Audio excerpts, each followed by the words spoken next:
हरे कृष्णा। नारद मुनि की बातें सुनकर कैलाश शिखर पर आरूढ़ हो व्यासपुत्र शुकदेव एकांत में तृण रहित समतल भूमि पर बैठ गए और शास्त्रोक्त विधि से पैर से लेकर सिर तक संपूर्ण अंगों में क्रमशः आत्मा को धारण करने लगे। वे कर्म योग के पूर्ण ज्ञाता तो थे ही। थोड़ी देर में जब सूर्योदय हुआ तब ज्ञानी शुकदेव हाथ पैर समेटकर विनीत भाव से पूर्व दिशा की ओर मुंह करके बैठे और योग से प्रवृत्त हो गए।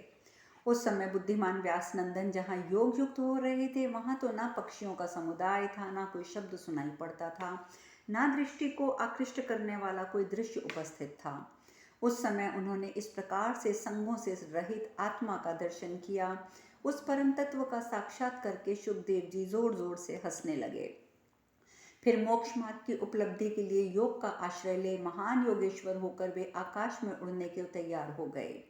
तदंतर देवर्षि नारद जी के पास जा उनकी प्रदक्षिणा की और परम ऋषि से अपने योग के संबंध में फिर निवेदन किया। शुकदेव जी बोले, महातेजस्वी तपोधन, आपका कल्याण हो।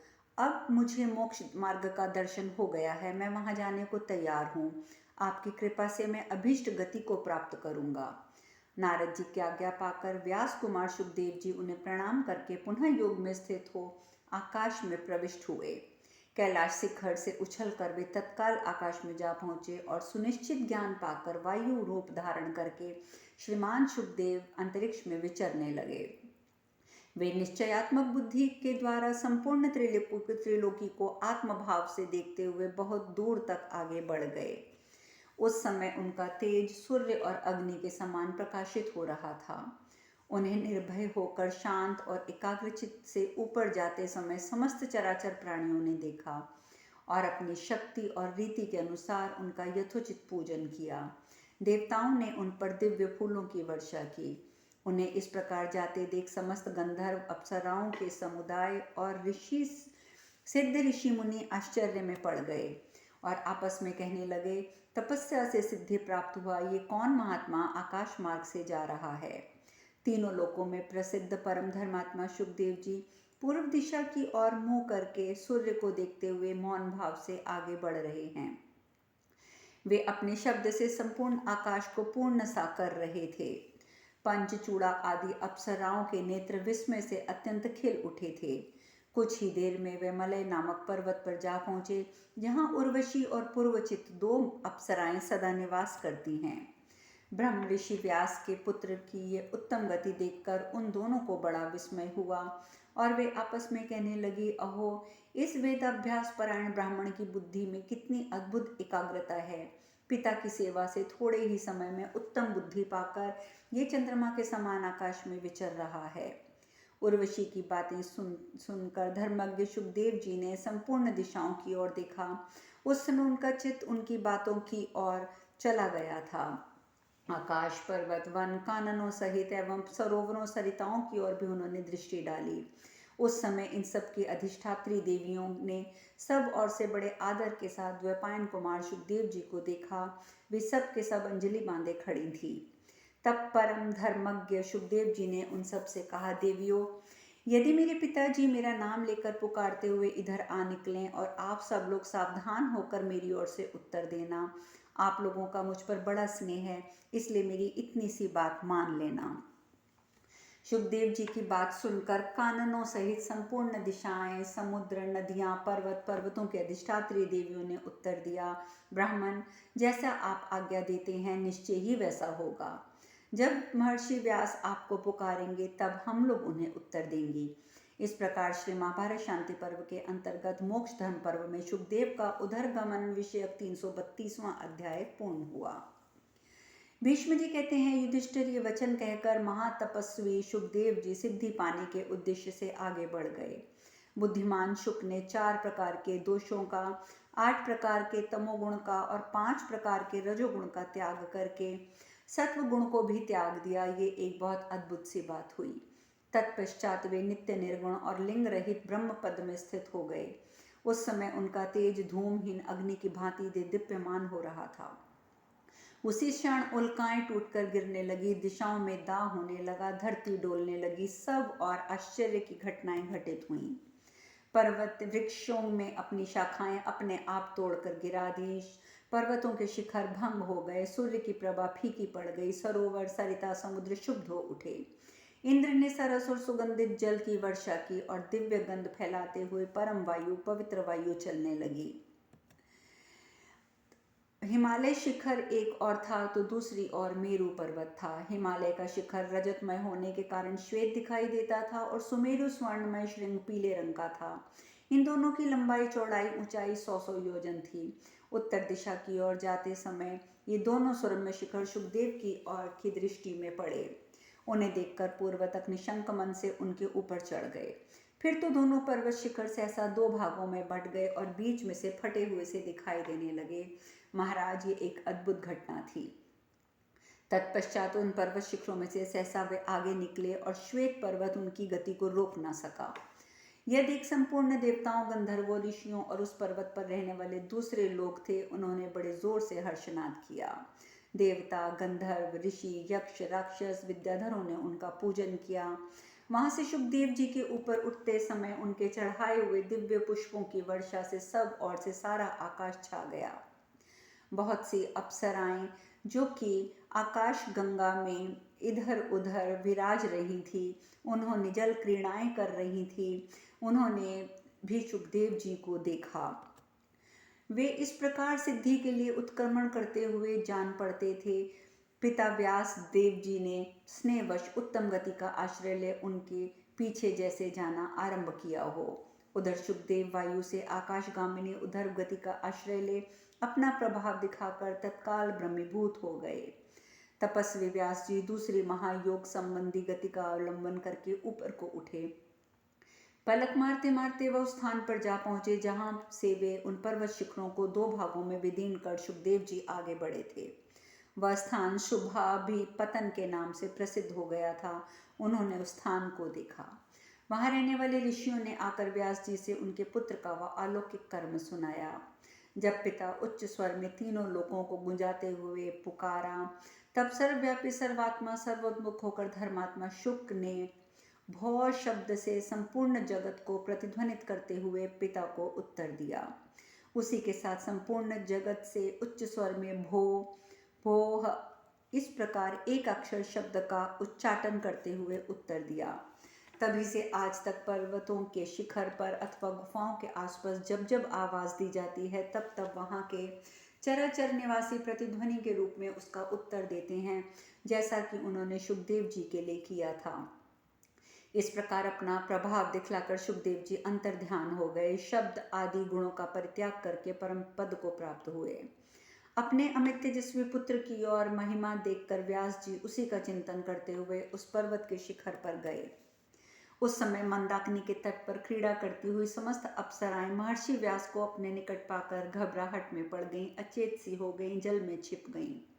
कुछ अप्सराओं ने मुनिश्रेष्ठ व्यास को देखकर उन्हें प्रणाम किया। उस समय अपने पुत्र की मुक्तता जानकर मुनि बड़े प्रसन्न हुए और अपनी आसक्ति का विचार करके लज्जित भी हुए। इसी समय देवताओं और गंधर्वों से घिरे हुए महर्षियों से पूजित पिनाकधारी भगवान शंकर वहां आ पहुंचे और पुत्र शोक से संतप्त व्यास जी को सांत्वना देते हुए कहने लगे, ब्राह्मण, तुमने पहले अग्नि, भूमि, जल, वायु, आकाश के समान शक्तिशाली पुत्र होने का मुझसे वरदान मांगा था।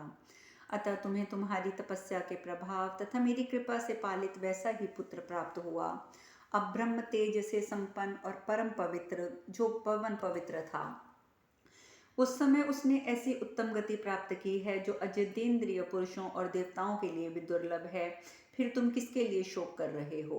जब तक इस संसार में पर्वतों की सत्ता रहेगी, जब तक समुद्रों की स्थिति बनी रहेगी, तब तक तुम्हारी और तुम्हारे पुत्र की अक्षय कीर्ति संसार में छाई रहेगी। तुम मेरे प्रसाद से इस जगत में सदा अपने पुत्र सदृश छाया का दर्शन करते रहोगे। वह सब और दिखाई देगा, कभी तुम्हारी आंखों से ओझल ना होगा।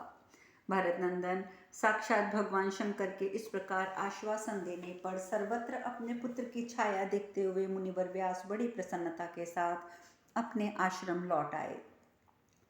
युधिष्ठिर, तुम मुझसे जिसके विषय में पूछ रहे थे वह सुखदेव जी ने के जन्म और परम पद की प्राप्ति की कथा मैंने तुम्हें आज विस्तार से सुनाई है। सबसे पहले देवर्षि नारद जी ने वृतांत मुझे बताया था। जो पुरुष मोक्ष धर्म से युक्त इस परम पवित्र इतिहास को सुनकर या पढ़कर अपने हृदय में धारण करेगा वह शांति परायण हो परम गति अर्थात मोक्ष को प्राप्त होगा।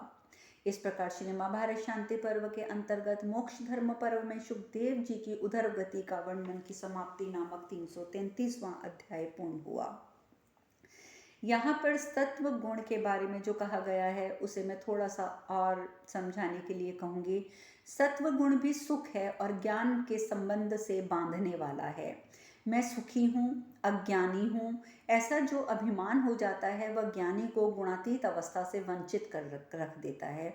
इसलिए यहाँ सत्व गुण को भी त्यागने की बात की गई थी जो कि सुखदेव जी ने त्यागा था। युधिष्ठिर महाराज पूछते हैं, पितामह, गृहस्थ ब्रह्मचारी वानप्रस्थ सन्यासी जो सिद्धि पाना चाहते हैं वह किस देवता का पूजन करें? मनुष्य को अक्षय स्वर्ग की प्राप्ति कैसे होगी? देवताओं के अभिदेवता और पितरों का पिता कौन है? ये प्रश्न सुनकर भीष्म पितामह ने कहा, युधिष्ठिर, तुम प्रश्न करना खूब जानते हो। इस समय तुमने मुझसे बड़ा गूढ़ प्रश्न किया है। इस विषय में जानकार लोग देवर्षि नारद और नारायण ऋषि के संवाद रूप प्राचीन इतिहास का उदाहरण दिया करते हैं। मेरे पिताजी ने मुझे ये बताया था कि भगवान नारायण संपूर्ण जगत के आत्मा, चतुर्मूर्ति और सनातन देवता हैं। वे ही एक समय धर्म के पुत्र के रूप में प्रकट हुए थे। महाराज, स्वयंभू मनमंत्र में सतयुग में वह स्वयंभू भगवान वसुदेव के 4 अवतार हुए थे जिनका नाम था नर, नारायण, हरि और कृष्ण। उनमें से अविनाशी नारायण और नर बद्रिकाश्रम में जाकर एक सुवर्णमय रथ पर स्थित होकर घोर तपस्या करने लगे थे। उनका वह मनोरम रथ 8 पहियों से युक्त था। अनेक प्राणी उसमें जुटे थे। उनके शरीर की नसें दिखाई देती थी। तपस्या में उनका तेज इतना बड़ा हुआ था कि देवताओं का भी उनकी ओर देखना कठिन हो रहा था। निश्चय ही दोनों की इच्छा के अनुसार अपने हृदय में अंतर्यामी की प्रेरणा होने पर देवर्षि नारद मेरु पर्वत के शिखर से मंद मादन पर्वत पर जा उतरे। जगदीश्वर की तपस्या अत्यंत प्रबल थी। नारद जी संपूर्ण लोकों के में विचरते थे, अतः वे शीघ्रगामी मुनि बद्रीनाथ आश्रम में उस प्रदेश में घूमते घामते पहुंचे जहां महान प्राणियों से जो युक्त था। जब वहां भगवान नर और नारायण के नित्य कर्म का समय हुआ, उस समय नारद जी के मन में उनके दर्शन करने की उत्कंठा हुई। वे सोचने लगे, यह उन्हीं भगवान का स्थान है जिनके भीतर देवता, असुर, गंधर्व, किन्नर, महान नागों सहित संपूर्ण लोक निवास करते हैं। पहले ये एक ही रूप में विद्यमान थे, फिर धर्म के वंश परंपरा का विस्तार करने के लिए 4 विग्रहों में प्रकट हुए। इन चारों अपने उपार्जित धर्म से धर्म देश की वंश परंपरा को बढ़ाते गए। इस समय नर, नारायण, कृष्ण और हरि, इन चारों देवताओं ने मुझ पर धर्म पर बड़ा अनुग्रह किया है। इनमें से हरि और कृष्ण किसी और कार्य में संलग्न हैं, किंतु ये 2 भाई नारायण और नर धर्म को ही प्रधान मानते हुए तपस्या में लीन हैं। ये ही दोनों परमधाम स्वरूप हैं। ये दोनों यशस्वी देवता संपूर्ण प्राणियों के पिता और देवता हैं। ये परम बुद्धिमान दोनों बंधु भला किस देवता का यजन और किन पुत्रों की पूजा करते हैं? मन ही मन ऐसा सोचकर भगवान नारायण के प्रति भक्ति से प्रेरित हो नारद जी सहसा उन देवताओं के समीप प्रकट हो गए। भगवान नर और नारायण जब देवता और पितरों की पूजा समाप्त कर चुके, तब उन्होंने नारद जी को देखा और शास्त्र में बताई हुई विधि से उनका पूजन किया। उनके द्वारा शास्त्र विधि का अपूर्व विस्तार और अत्यंत आश्चर्यजनक व्यवहार देखकर उनके पास बैठे हुए देवर्षि नारद अत्यंत प्रसन्न हुए। नारद जी बोले, भगवान, अंग और उपांगों सहित संपूर्ण वेदों और पुराणों में आपकी ही महिमा का गान किया जाता है।